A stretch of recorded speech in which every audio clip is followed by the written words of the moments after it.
Bismillahirrahmanirrahim. Hai, Assalamualaikum. Welcome back to Cengkeh Channel. Terima kasih akak ucapkan kepada semua kerana sentiasa memberi support untuk channel ni.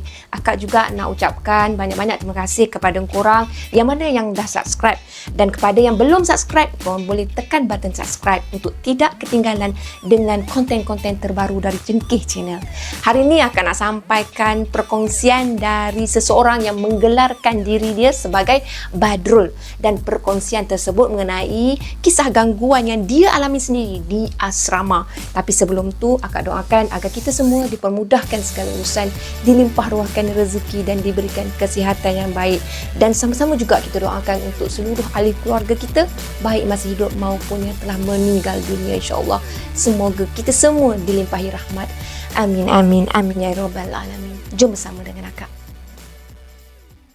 بسم الله الرحمن الرحيم قل أعوذ برب الناس ملك الناس إله الناس من شر الوسواس الخناس الذي يوسوس في صدور الناس من الجنة والناس.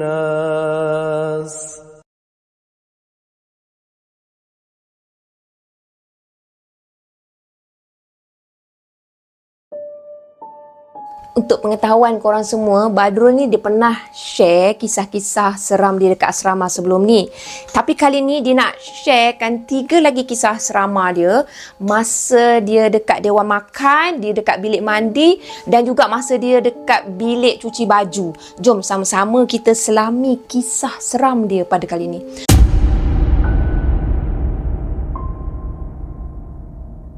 Macam ni kisahnya. Pengalaman Badrul ni berlaku pada tahun 2010. Masa tu Badrul berusia 16 tahun dan masa tu juga dia masih bersekolah dalam tingkatan 4. Tapi sekolah asrama lah korang. Pengalaman pertama Badrul ni pada masa tu berlaku dekat dewan makan. Kisah dia bermula masa time nak prep. Biasalah kan kalau duduk kat asrama ni dia akan adalah study time. Memang time tu tak adalah nak ngelak-ngelak, nak lepak baring sesaja dalam bilik. Dia memang kena berkumpul pergi untuk study beramai-ramai. Time untuk prep tu diberi dari selepas solat maghrib sampailah pukul 10 malam. Pada pukul 10 malam macam itulah pelajar-pelajar akan menunaikan solat isyak berjemaah.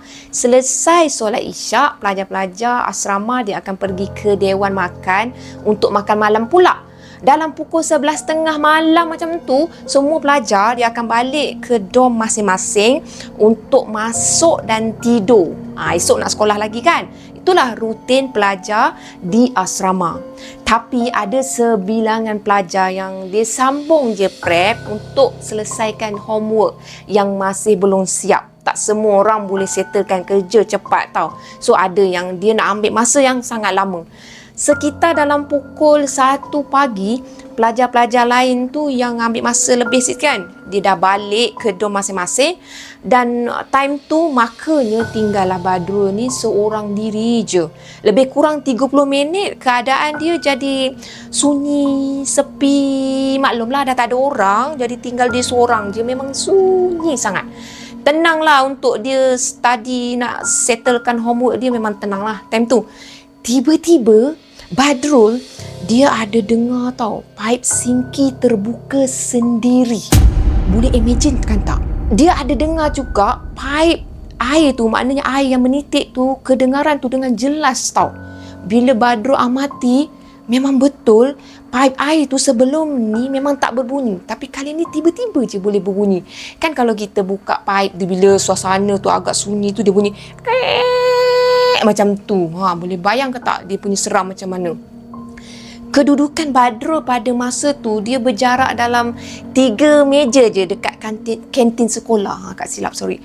Bila dengar pipe tu terbuka, Badrul dia auto terkejut dan dia sempat fikir juga sejenak. Siapalah yang buka pipe ni? Siapalah yang ada kat sini time-time macam ni? Semua dah balik dah. dah tak ada kat sini. Sedangkan memang itulah yang dia kabarkan pada diri dia. Tak ada orang pun yang lalu dekat kawasan tu ke, datang dekat kawasan dia ke, memang tak ada. Lepas tu, Badrul dia pun bingkas, dia bangun dari kerusi dia, dia beranikan diri dia, dia pergilah menuju dekat arah pipe, sinki pipe tu. Pipe sinki ke sinki pipe macam tu lah. Dengan niat dia nak tutup semulalah pipe tu. Tak ada apa-apa pun berlaku masa dia pergi tutupkan pipe tu. Badrul pun bila dah tengok, okey, tak ada masalah apa kan. So, dia tutupkan pipe tu, lepas tu dia tinggalkanlah tempat tu. Bila Badrul kembali ke tempat duduk dia, dia pun macam biasa, dia nak sambunglah selesaikan homework dia. Tapi, selang beberapa minit je korang, pipe sinki yang ditutup tadi kembali terbuka. Bunyi air menerjah tau dekat sinki. Memang clear bunyi. Pap, pap, pap. Macam tu lah lebih kurang. Badrul dia mula rasa meromang. Lepas tu dia rasa bulu roma dia tu macam dah menegak, merinding dah. Kemudiannya Badrul pun dia cubalah tenangkan fikiran dia. Dia tak naklah berfikiran negatif, tiba-tiba nak terkejut apa semua kan. Dia bacakan ayat kursi dengan 3 kul. Bila dia bacakan semua tu selesai, baca ayat-ayat suci Al-Quran tu, Badrul pun dia pergilah ke tempat pipe tu semula. Dia nak tutup lagi sekali pipe sinki tu sebab dia tak selesa tau. Bila dia buat homework, ada bunyi yang macam tu, macam sangat mengganggu pendengaran dia. Selepas dia pergi tutupkan pipe tu untuk kali yang kedua, Badrul pun dia cakaplah macam ni, aku tak kacau kau jangan kacau aku. Aku nak selesaikan homework aku. Kau nak basuh tangan untuk makan ke, ataupun kau nak buat apa ke, silakan. Tapi jangan kacau aku lagi. Dengan yakinnya Badrul memang dia cakap macam tu. Selesai je dia cakap macam tu, Badrul dia kembalilah pergi ke tempat duduk dia dekat meja kat kantin tadi tu. Dia nak sambunglah kerja dia. Alhamdulillah korang, selepas tu dah tak ada lagi dah gangguan tu, sehingga Badrul selesai siapkan homework dia sampai pukul 3 pagi. Selesai untuk kisah yang pertama. Alhamdulillah, apa-apa yang kita lakukan, buatlah kerana Allah. Bila datang gangguan tak semena macam ni, banyak-banyakkanlah ingat Allah, baca apa yang paling mudah kita nak ingat. Macam ayatul kursi, ayat-ayat 3 kul kan, supaya kita ni terhindar dari segala gangguan insya-Allah. Mudah-mudahan, amin ya rabbal alamin. Akak akan teruskan dengan pengalaman Badrul yang kedua.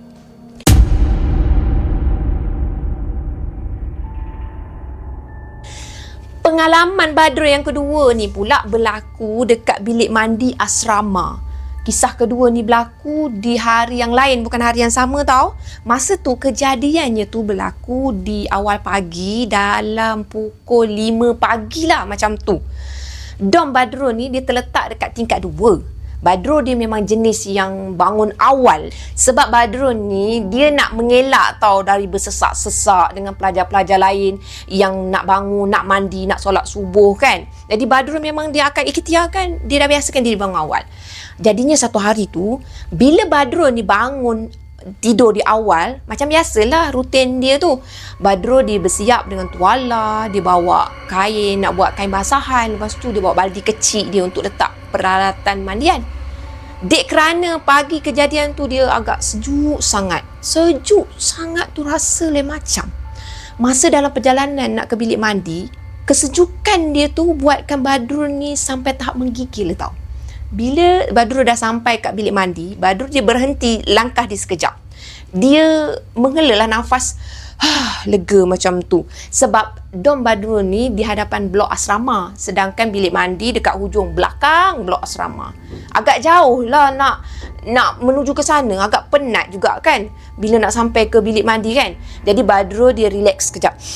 Relax sekejap, dia ambil nafas. Bila penat dia dah hilang, Badrul pun dia masuklah ke bilik mandi untuk mandi. Masa tengah-tengah mandi tu, masa tu Badrul dia tengah sabunkan badan dia. Tiba-tiba dia dengar tau, dalam tandas di sebelah dia, lebih kurang macam tu, dalam tandas tu seperti dipam. Macam kalau orang dah buang air besar kan, dia pumpkan tandas. Macam tu. Macam ada orang je. Orang tu macam baru je selesai melepas. Tapi Badrul, dia hairan. Dan dia pun berkatalah dalam hati dia, ada orang ke tengah melepas? Ada orang rupanya tengah melepas. Dia cakap, disangkakan dia seorang je paling awal. Selang beberapa ketika macam tu lah, tak ada pun kelihatan ataupun kedengaran orang tu keluar dari tandas tu ke. Dah selesai kan membuang. Kalau macam tu, lepas dia guna tandas tu, dia dah tekan flush apa semua, dia akan bangun, dia akan keluar lah. Kalau diikutkan Badrul ni, dia memang teliti dan dia memang akan alert pada sekeliling. Tambahan pula time tu memang sunyi kan. Bila bersunyi, dia boleh fokus kepada orang yang menggunakan tandas tu. Tambahan pula, bila dia fikirkan ada bunyi air bagai, memang dia yakin lah ada orang dah guna tandas tu time tu. Tapi tak ada pun dia tengok kelibat orang, bunyi pintu terbuka ke apa ke, memang tak ada langsung lah. Memang dia yakin tak ada orang keluar dari tandas tu. Okey. Badrul dia bagi gambaran keadaan bilik mandi asrama. Dari depan blok asrama, dia ada bilik dom dan bilik mandi terletak di belah kiri dari koridor sebelah kanan. Untuk masuk bilik mandi tu pula, ada 2 pintu yang bersebelahan. Pintu sebelah kiri ke bilik air dan pintu sebelah kanan nak pergi ke tandas. Antara bilik air dengan tandas, dia ada tembok tau, yang terdapat cermin dan juga sinki seperti koloh lah untuk tempat gosok gigi dekat depan bilik air tu. Jadi gambarannya sahaja dah menunjukkan Badrul ni memang seorang yang sangat alert pada persekitaran. Maknanya Badrul ni nak sampaikan kat sini bahawa dia memang benar-benar lalui situasi tersebut. Berbalik pada cerita, bila Badrul tu tak nampak ada siapa-siapa pun yang keluar dari bilik air tu, Badrul dia cepat-cepatlah bersihkan sabun dekat badan dia sebab tadi kan dia tengah bersabun. Lepas tu dia terus pergi ke tandas tu. Kemudiannya Badrul dia tengoklah ada satu tandas pintu dia tertutup. Lepas tu Badrul dia perlahan-lahanlah menuju ke arah tandas tu. Dia beranikan diri, dia tolakkan pintu tandas tu. Dekat situ, bolehlah kita nak tahu kan sama ada pintu tu berkunci ke tak ke, ada orang guna ke tak. Lepas tu, bila ditolak pintu, ternyata pintu tak berkunci pun sedangkan dia dengar bunyi flash dari pintu tersebut. Dan bila pintu tu dah terbuka, habis, still Badrul tak nampak siapa-siapa pun kat dalam tandas tu. Tapi peliknya masa tu, pilih air dalam bilik tandas tu terbuka korang. Dan hanya tandas itu je yang tertutup. Tak logik lah tandas-tandas lain yang terbuka orang guna. Sedangkan tandas tu je air dia mengalir. Time tu lah Badrul dia rasa meremang. Tapi dia tetap beranikan diri dia. Dia pergi tutup tau paip air tu yang terbuka tu. Lepas tu Badrul dia kembali semula nak mandi, nak sambung mandi lah. Sebab dia mandi tadi pun gopoh-gopoh macam tu. Sabun pun dicuci lebih kurang. Tak lama lepas tu, Badrul dia terdengar lagi bunyi yang sama tau. Bunyi seseorang pump tandas tu. Air yang di pump tandas. Bunyi macam tu. Clear. Badrul pun dia cakap lah, kalau kau sakit perut, silalah gunakan tandas. Tapi janganlah ganggu aku yang tengah mandi ni ya. Berani betul tak Badrul ni. Alhamdulillah korang. Tak ada dah gangguan lain selepas tu. Lepas dia cakap macam tu. Itulah. Nak share. Syaitan iblis ni memang suka mengusik, menyakat tu semua memang kerja dia. Kalau kita rasa takut, lagilah. Dia suka kacau. Silap-silap hari bulan boleh histeria kalau tak kuat semangat. Syukurlah Badrul ni dia jenis kuat semangat. Tapi kata-kata Badrul bukanlah macam mencabar pada benda-benda tu. Dia tak adalah sampai melampaui batas. Selesai untuk kisah yang kedua. Akak teruskan pula dengan kisah dia, pengalaman dia yang ketiga pula.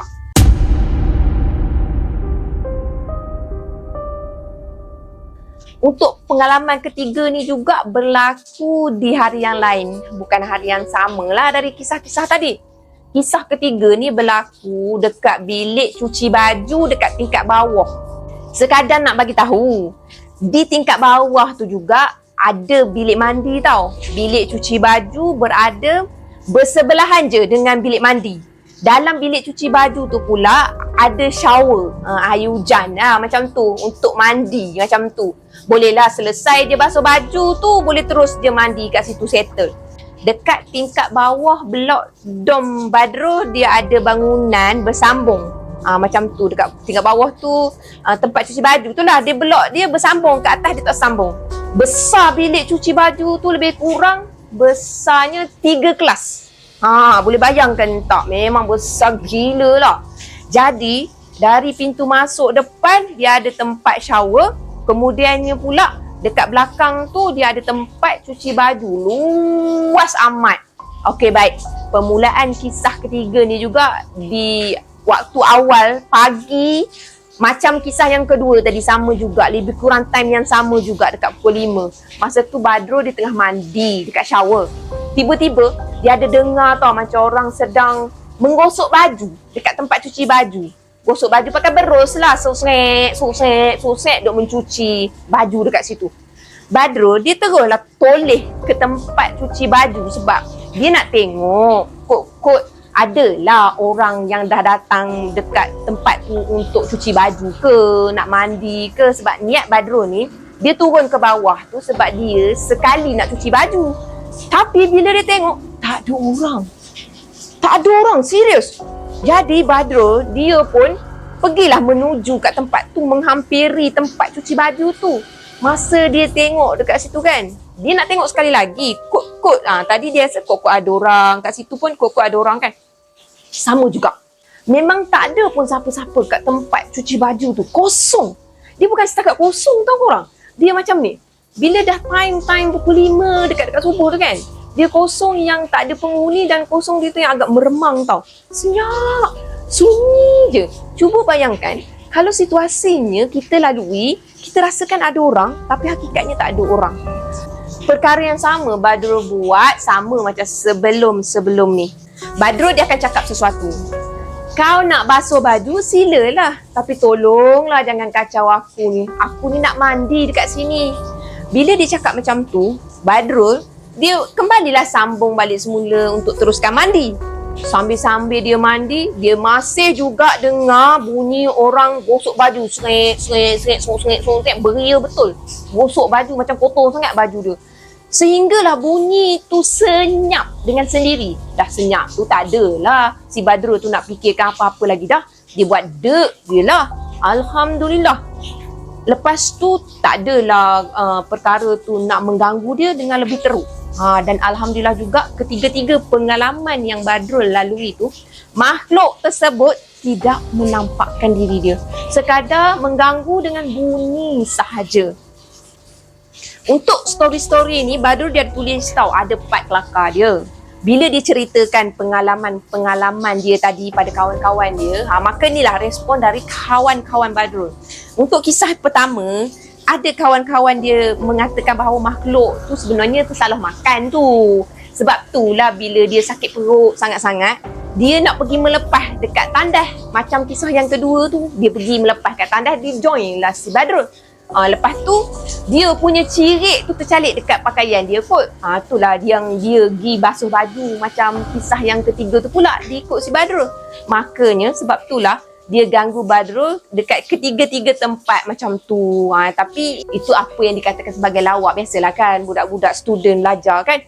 Kawan-kawan Badrul tu lupa agaknya masa kejadian tu tak sama. Takkanlah lama benar sakit perutnya hantu tu. Lama benar nak mandinya tu. Rajinlah hantu tu nak nunggukan Badrul dulu. Sekadar melawak je korang. Jangan ambil serius tau. Jangan simpan dalam hati. Apapun, jangan lupa kita untuk lazimi Al-Quran sebagai pendinding. Dikala kita ni rasa meremang, rasa dalam situasi teruji macam tu. Kerana hanya pada Allah lah sebaik-baik pertolongan untuk kita mohon pertolongan. Sekian saja perkongsian dari Badrul untuk kali ini. Sekian je perkongsian dari Badrul. Akak ucapkan jutaan terima kasih kepada Badrul sebab sudi untuk kongsikan cerita. Kalau korang ada cerita pun korang boleh kongsikan pada Cengkeh Channel. Email je. Akak insyaAllah akan cuba sampaikan sebaik mungkin. Apa yang baik sama-sama kita ambil jadikan sebagai toladan. Apa yang buruk sama-sama kita ambil jadikan sebagai sempadan. Kita ikut yang elok-elok je. Kalau tak elok kita tinggal. Terima kasih korang. Bye. Assalamualaikum. Jangan lupa like, share dan subscribe. Bye.